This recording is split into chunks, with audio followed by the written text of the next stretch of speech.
Երբ մենք դիտարկում ենք Մարկոսի ավետարանը համատես ավետարանիչներից, մենք հետարքի մի պատկեր ենք տեսնում Երուսաղեմի տաճարում Հիսուսի վարդապետության վերջնամասում։ Երուսաղեմի տաճարում Հիսուսի վարդապետությունը նրա ուսուցման կարելի է ասել եզրափակիչ ակորդն է, որտեղ շոշափվում է նաև սիրո երկու պատվիրանների հարցը՝ սիրիր քո Տեր Աստծուն քո ամբողջությամբ եւ սիրիր քո մերձավորին, ինչպես ինքդ քեզ դարձյալ քո ամբողջությամբ։ Եվ հանկարծ ավետարանիչը պատմում է, որ Հիսուս Երուսաղեմի տաճարում կանգնած դիտում էր, թե ինչպես են մարդիկ անցնում տաճարի դռան առջև դրված գանձանակի մոտով եւ գանձանակի մեջ գումար նետում։ Կանչում է իր աշակերտներին եւ ասում է. տեսեք, ինչքան մարդիկ են անցնում գանձանակի մոտով։ Հարուստներ են նույնիսկ անցնում եւ գանձանակի մեջ գցում են իրենց ավելորդ գումարից, բայց ահավասիկ այրիային կինը գանձանակի մեջ նետեց այն ամենը, ինչ որ ինքը ուներ, իր ամբողջ ապրուստը, 2 դահեկա, այն ինչով կարելի էր օրվա հաց գնել, որպեսի ապրել։ Այս գործնական օրինակը լավագույն բացատրությունն էր սիրո երկու պատվիրանների։ Պատվիրանը այսպիսին է՝ սիրիր քո Տեր Աստծուն քո ամբողջության մեջ եւ սիրիր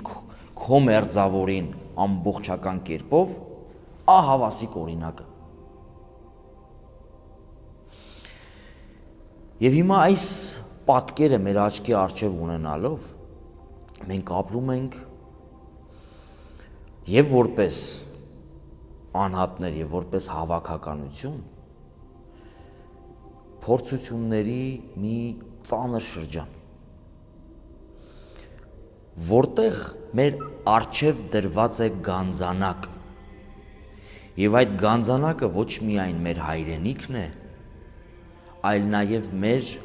ապրելու եւ հատկապես արժանապատիվ ապրելու իրավունքը։ Եվ կոչված ենք ինքներս մեզ դնելու այդ գանձանակի մեջ։ Այդ գանձանակի առջևով դարեր շարունակ անցել են մեր հայրերը եւ դրել են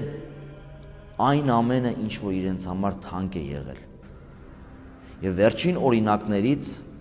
Սարդարապատը, որ ամբողջությամբ մեր պապերը դրեցին իրենց կյանքը եւ փրկեցին այս հողակտորը եւ մեր անկախ ապրելու, ազատ ապրելու կյանքի իրավունքը։ Այդ գանձանակի առջևով անցան 90-ականներին մեր հայրերը, ապահովելով մեր խաղաղ կյանքը վերջին 25-30 տարվա։ Եվ այսօր այդ գանձանակի առջևով անցնում ենք մենք։ Եվ ինչ ենք դնում։ Այսօրվա մեր նահատակները իրենց կյանքով ցույց տվեցին, թե ինչ են դնում։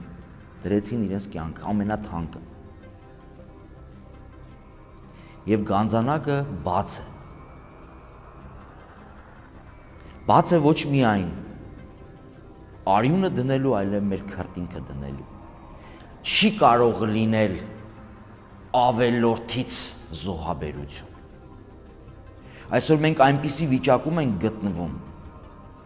որ մենք կոչված ենք մեր ամբողջը դնելու։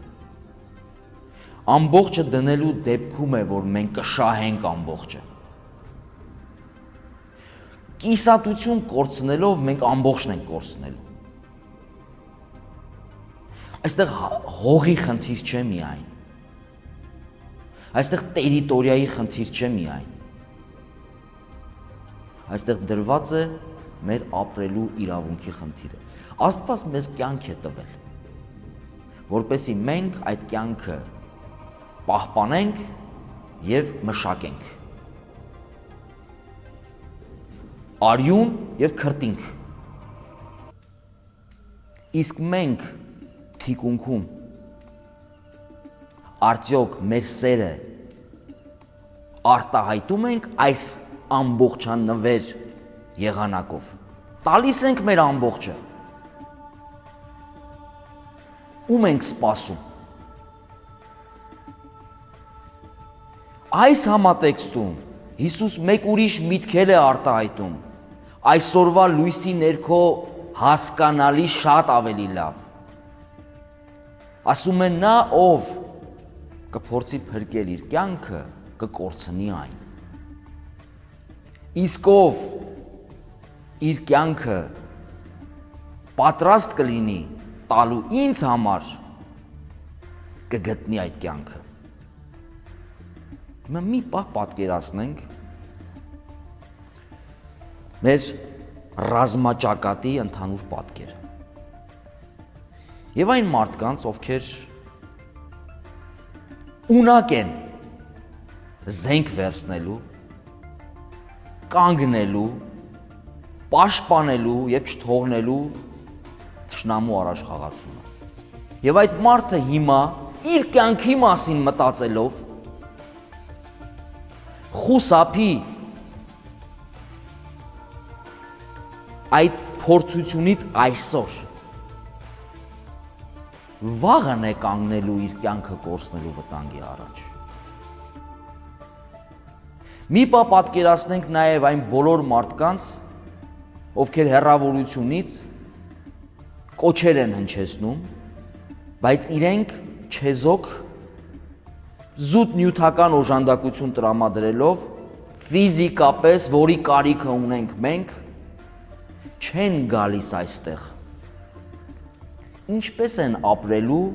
եւ այդ կյանքը ինչի նման է լինելու, երբ Աստված մի արասցե մեր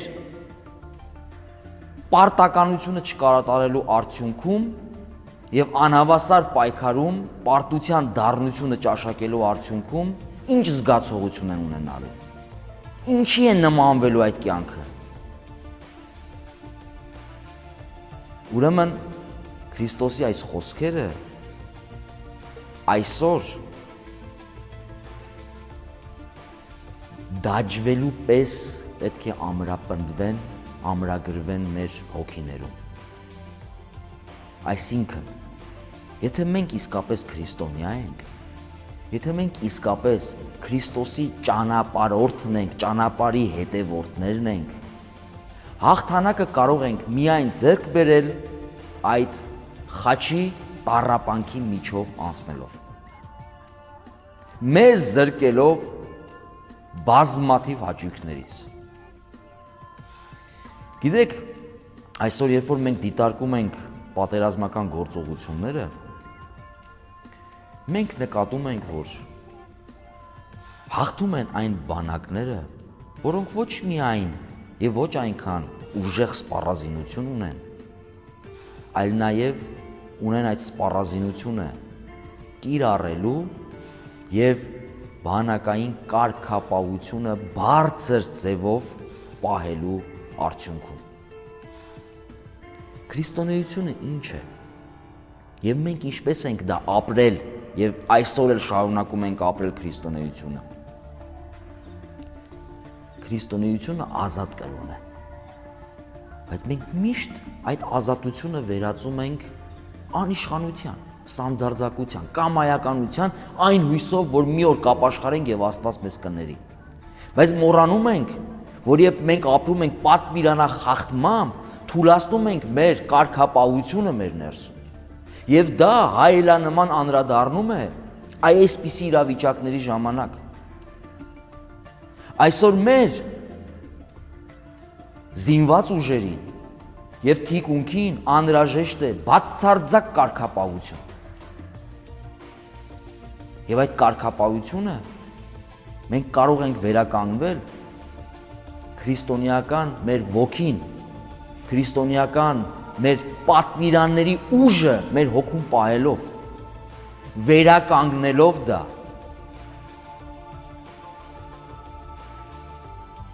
Այսօր մեր առջև դրված է մեր քրիստոնեական քաղաքակրթական ինքնությունը պահելու հրամայականը։ Մեր հայրերը 90-ականներին իրենց կյանքի գնով, իրենց արյան գնով, իրենց առողջության գնով ոչ միայն ազատագրեցին Արցախը, այլև մեզ ժառանգեցին Արցախին հարակից անվտանգության գոտիներ, որոնք դարձյալ մերն են։ Այդպես ներկայացվում է պարզապես։ Մենք ինչ ենք ժառանգելու մեր սերունդներին, եթե այսօր ավելիով չպաշտպանենք։ Այն ժամանակ Արցախի հերոսամարտերին մասնակցել են, եթե տոկոսային հարաբերության վերցնենք, ակտիվ գործողությունների մարտական,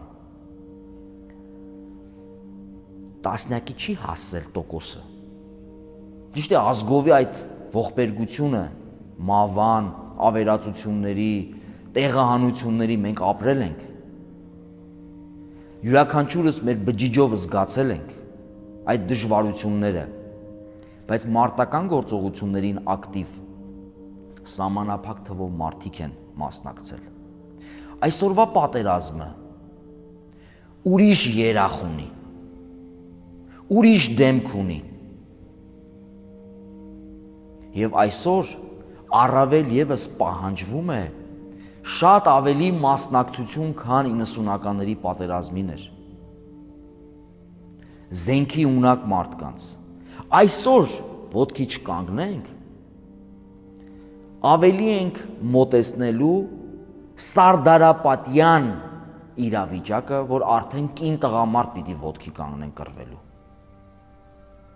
Մենք իրավունք չունենք թողնելու, որ արդեն կանայք զենք վերցնեն։ Եվ ի վերջո, մի բան մեր աչքի առջև պատկերացնենք այն նահատակ տղեկին, որոնք իրենց արյունը հեղեցին, մի թիզ անգամ չթողնելով, որ թշնամին մոտենա։ Նայենք այդ լուսավոր նահատակ հերոս տղաների դեմքերին։ Ինչ պատասխան ենք տալու։ Իրենք զոհվեցին, կյանքը շարունակվում է։ Ուրեմն նահատակների արյունը գծում է մեր պարտականությունների ճանապարհը։ Եվ այդ պարտականությունների ճանապարհը ժամ առաջ յուրաքանչյուր ոք, ով ինչի ունակ է, կարգապահ կերպով, հանձնառու կերպով, պատասխանատու կերպով, հայացքը դեպի Աստծուն, ոտքի կանգնելու եւ մի համուր կերպով մեր սահմաններից, մեր կյանքից հեռու վանելու բոլոր չար եւ մութ ուժերին։